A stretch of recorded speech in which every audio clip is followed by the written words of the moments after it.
అమరావతి రాజధాని రాష్ట్రానికే కాదు దేశానికే తలమానికంగా అవుతుందని ఉప ముఖ్యమంత్రి పవన్ కళ్యాణ్ స్పష్టం చేశారు. అమరావతి రాజధాని పునర్నిర్మాణ సభలో ఆయన ప్రసంగించారు. ముఖ్యమంత్రి చంద్రబాబు నాయుడు ముందు చూపు ఉన్న వ్యక్తిని కొనియాడారు. 20 సంవత్సరాలు ముందుకెళ్లి ఆలోచించి నిర్ణయం తీసుకునే విజన్ ఉన్న నాయకుడు అన్నారు. గత ప్రభుత్వం రాష్ట్రాన్ని అమరావతి భవిష్యత్తుని తుడిచివేసిందని విమర్శించారు. నాటి ప్రభుత్వ చర్యలను వ్యతిరేకిస్తూ అమరావతి రైతులు రాష్ట్ర ప్రజలు చేసిన ధర్మయుద్ధంలో గెలిచారని అభినందించారు. ఇక్కడి ఆడపడుచులు ఆంధ్ర పౌరుషం చూపించారని కొనియాడారు.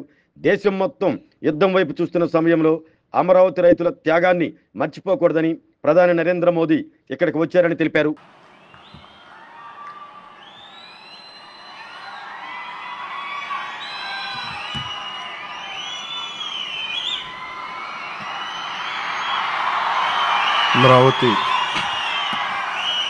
అమరావతి పునఃప్రారంభం సందర్భంగా 34,000 ఎకరాలు ఇచ్చి 29,000 పైచిలకు రైతులు గత 5 సంవత్సరాలుగా నలిగిపోయి ఇక్కడికి వచ్చి రోడ్ల మీదకి వచ్చి ముళ్ళ కంచెల మధ్యలో కూర్చొని పోలీసు లాఠీ దెబ్బలు తిని కేసులు పెట్టించుకొని ఇంట్లో పెద్దవాళ్ళని కానీ చాలామందిని 2,000 పైచిలకు రైతులు ప్రాణాలు కోల్పోయి మీరు నలిగి బాధపడి మీ కన్నీళ్ళు తుడిచే వాళ్ళు ఉన్నారా ఆ రోజునని చాలాసార్లు మహిళా రైతులు నన్ను అడిగారు. ఇది గౌరవ ప్రధానమంత్రి శ్రీ నరేంద్ర మోదీ గారికి తెలుస్తుందా అని ఒకసారికి 5 సంవత్సరాల క్రితం మీరు అడిగారు. నేను ఆ రోజు ఆయనకి తెలియకుండా ఏది ఉండదు, అమరావతి శాశ్వత రాజధానిగా ఉంటుందని ఆ రోజు మేమందరం కలిపి మాట ఇచ్చాం.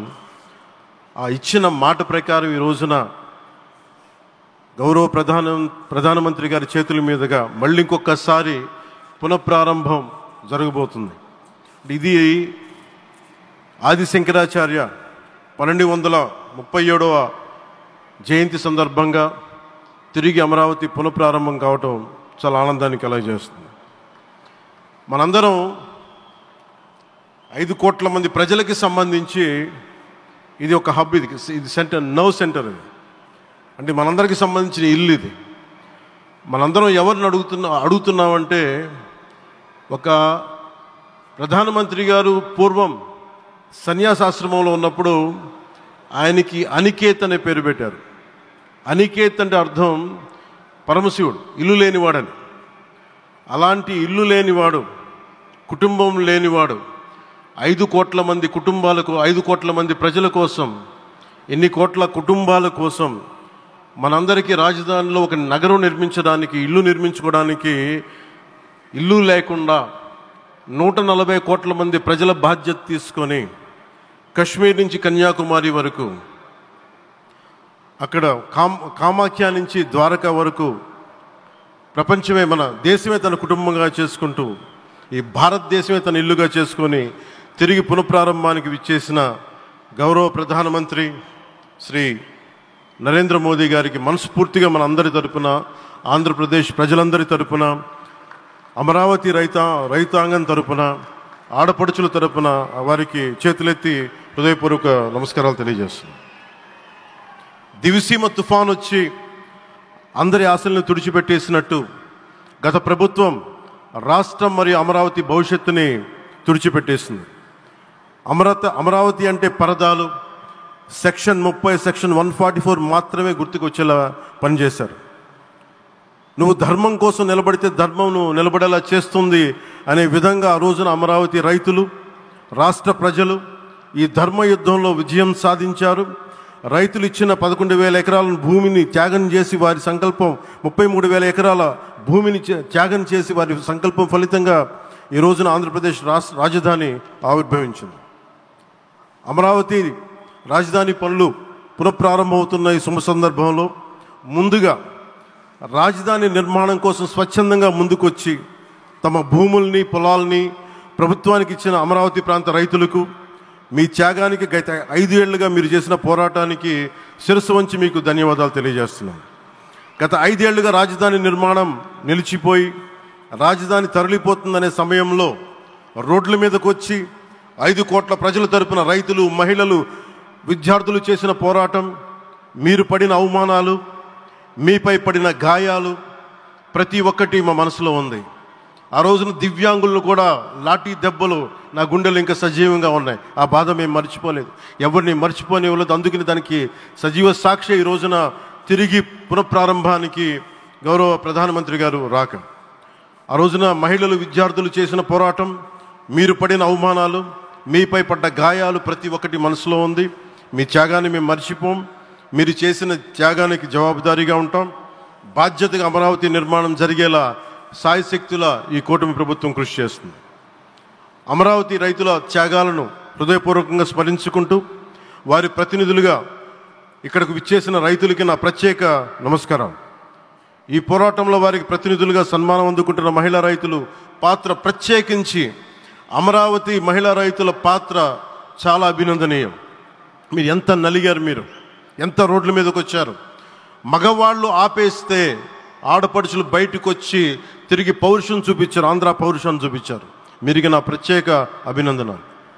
వాళ్ళు చూపిన సాహసం, సహనం అందరికీ ప్రేరణగా నిలుస్తాయి. వేదిక మీద ఉన్న నా మంత్రివర్గ సహచరులకి, గౌరవ ప్రధానమంత్రి శ్రీ నరేంద్ర మోదీ గారికి, విజనరీ అయిన గౌరవ ముఖ్యమంత్రి శ్రీ నారా చంద్రబాబు నాయుడు గారికి, సోదరులు లోకేష్ గారికి, గవర్నర్ గారికి ప్రత్యేకించి నా హృదయపూర్వక నమస్కారాలు, ధన్యవాదాలు తెలియజేస్తున్నాను. అలాగే ఇతర సహచరులకు, సభకు హాజరైన వారికి, రాష్ట్ర ప్రజలకు కూడా నమస్కారాలు తెలియజేస్తున్నాను. ఇక్కడ రైతులు భూమిని మాత్రమే ఇవ్వలేదు, రాష్ట్ర భవిష్యత్తును నిర్మించే ఆశలను, విశ్వాసాన్ని ఇచ్చారు. కానీ 5 సంవత్సరాల్లో గత ప్రభుత్వం ఆ త్యాగాన్ని అవమానించింది. 3 రాజధానులు అస్తవ్యస్త విధానంతో ప్రజల విఘ్నతని, అమరావతిని అగౌరవపరిచింది. ఈరోజు ఈ వేదిక నుండి మేమందరం మీకు హామీ ఇస్తున్నాం, అమరావతి మళ్ళీ ఒక ప్రపంచ స్థాయి సర్వశ్రేష్ఠ రాజధానిగా ఆవిర్భవిస్తుంది. అమరావతి ఒక ఆర్కిటెక్చరల్ జోన్, ఒక కాంక్రీట్ జంగిల్గా మిగిలిపోకుండా జవాబుదారీతనం, న్యాయం, ప్రజాస్వామ్యానికి ప్రతీకగా నిలవాలని ఆకాంక్షిస్తున్నాను. కేంద్రంలో రాష్ట్రంలో స్థిరమైన ఎన్డీఏ ప్రభుత్వం ఏర్పడిన కారణంగా అభివృద్ధి కార్యక్రమాలు వేగంగా సాగుతున్నాయి. మేనిఫెస్టోలో ఇచ్చిన హామీలన్నీ దశల వారీగా బాధ్యతాయుతంగా అమలు చేస్తున్నాం. కేవలం మ్యాచింగ్ గ్రాంట్స్ ఇవ్వని కారణంగా గత ప్రభుత్వం రాష్ట్రం కేంద్రం నుంచి పొందాల్సిన 1000 కోట్లు నష్టపోయింది. కానీ ఈ ప్రభుత్వం కోఆపరేటివ్ ఫెడరలిజం స్ఫూర్తితోటి, పరస్పర సహకారంతో పనిచేస్తున్నాం.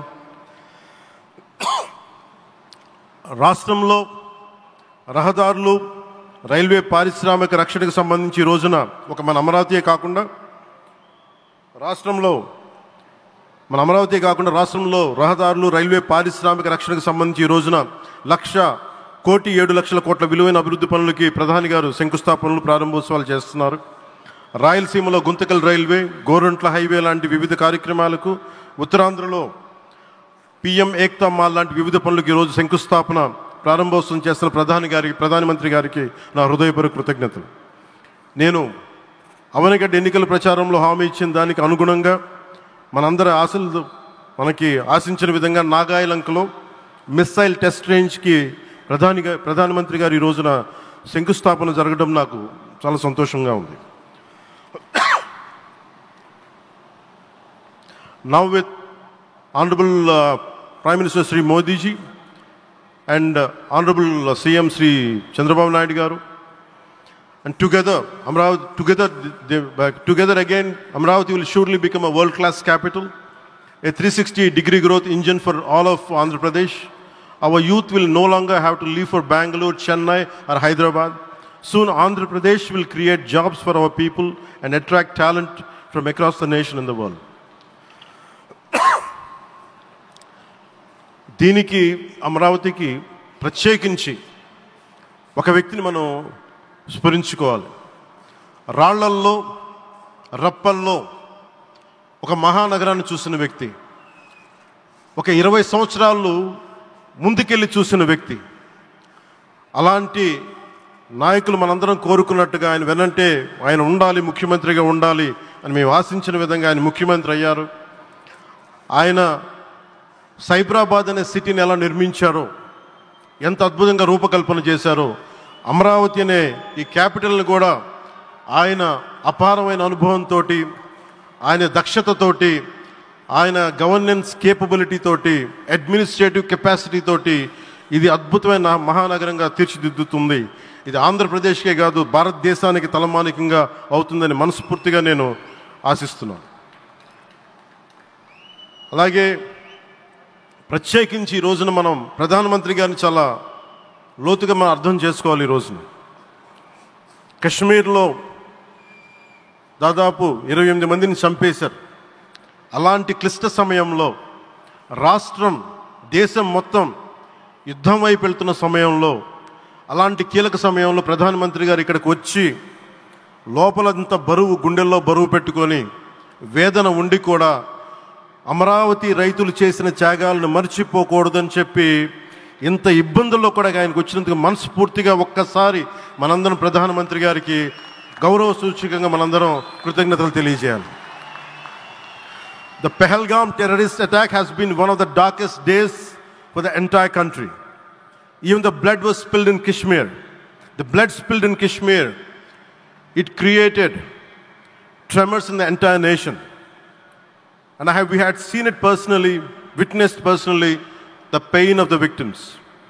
For the Honorable PM Modi ji, he is leading the country through these tough times, and he assured all the citizens with stern action against the perpetrators of terrorism. I know this is very sensitive time, and Modi ji is carrying the nation's burden. Amidst this tremendous difficult moment, Modi ji still gave time and came today to Amravati. This shows his deep commitment to Andhra Pradesh, to the people of Andhra Pradesh, and we are deeply grateful to you, sir. May Lord Bhavani, మన కనకదుర్గమ్మ ఆశీస్సులతోటి వారికి బలాన్ని ఇవ్వాలి, శక్తిని ఇవ్వాలి, మనందరం ప్రార్థిద్దాం. May Lord Bhavani Mata give immense strength to our Honorable Prime Minister Modi ji to lead our nation and bless Bharat, Andhra Pradesh and Amravati. Jai Bhavani, Jai Bharat and Jai Hind.